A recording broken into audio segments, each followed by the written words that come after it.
Dr. Allen, we certainly have a lot of questions. Thank you so much for being with us. Thank you so much for having me. So let's go ahead and talk about the news just out in the last hour, the emergency approval for Moderna's booster shot. We've been waiting to hear about that. It's right now for high-risk groups and also people with conditions that they might need this. Is this a good sign?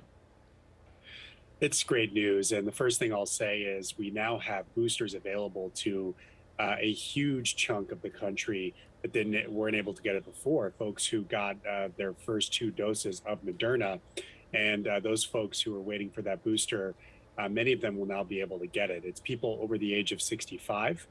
People with chronic conditions that portend for a worse outcome with COVID-19, and people who work in high risk occupational settings. That includes healthcare workers, it includes essential workers, folks who work in transit and other types of jobs where they interact with folks they don't know every day.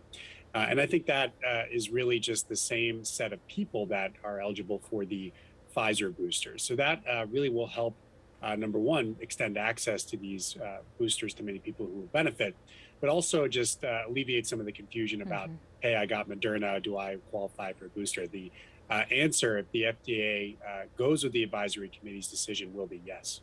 All right, doctor, now to the topic of mixing and matching these booster shots. So far, what does the science tell us, and is there any clear benefit to mixing and matching? Yeah, a very timely study came out yesterday out of the NIH that showed the benefits of actually mixing vaccines. You got a first two-dose regimen or one-dose regimen for Johnson & Johnson and a different type later. What's interesting is that all of the mixes and matches ended up seeing an increase in antibodies in everybody, meaning their immunity did improve.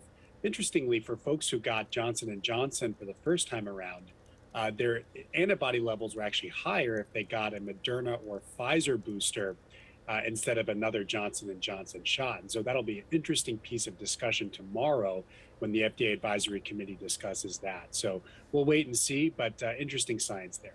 Yeah, it really could be a very, very crucial week. What can we expect to see out of that meeting tomorrow with J&J? You know, it's unclear whether they're going to approve a booster for J&J. Some folks are saying that's a little bit too early to potentially do that. Others are saying that there's clear evidence that antibody responses are going up, and there are other benefits, of course, for allowing everybody who got an initial course of vaccination offered a booster. We really have to see what the advisory committee thinks. I do think they'll end up approving it in some way, or at least voting that way. The FDA does make an independent decision after that, but we just have to wait and see. It'll be good to have some clarity on all of it, right? Absolutely. All right, Dr. Allen, thanks so much for joining us again today. Appreciate it. My pleasure.